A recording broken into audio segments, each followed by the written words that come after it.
tawagin naman natin ang ating kaibigan. Kaibigan natin, ang walang Dennis kupa, Padilla! si Dennis Padilla.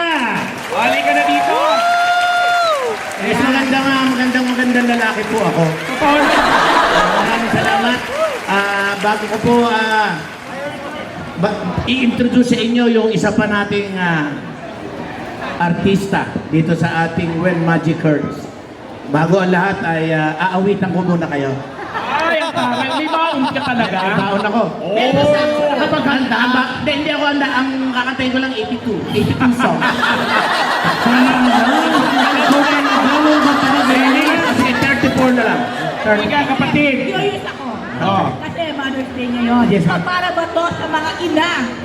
Yes, ang aking aawitin po ay para sa lahat ng mga ilaw Ina. ng tahanan. Na ang mga... Yes, ang mga nanay.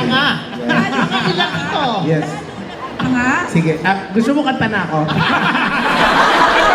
Segway lang. Ano, Dennis? Pero At least, natutuwa naman ako kasi si Mutya tsaka si Bieber, parang nakikita ko si Rico yan tsaka si Claudine. Yes. diba? O, kita mo din Lagi ko sinasabi sa kanya yan.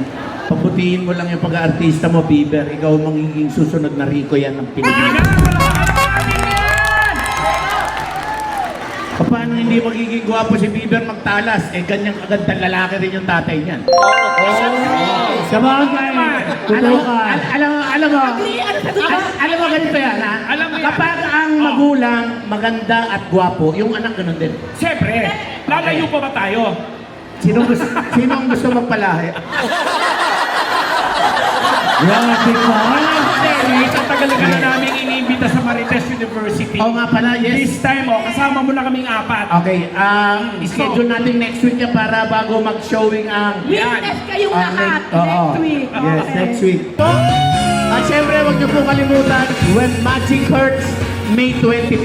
At mamaya, manunood po tayo para ma-witness niyo kung gaano kaganda yung pelikula. Palakpakan po natin, Bieber Magtala!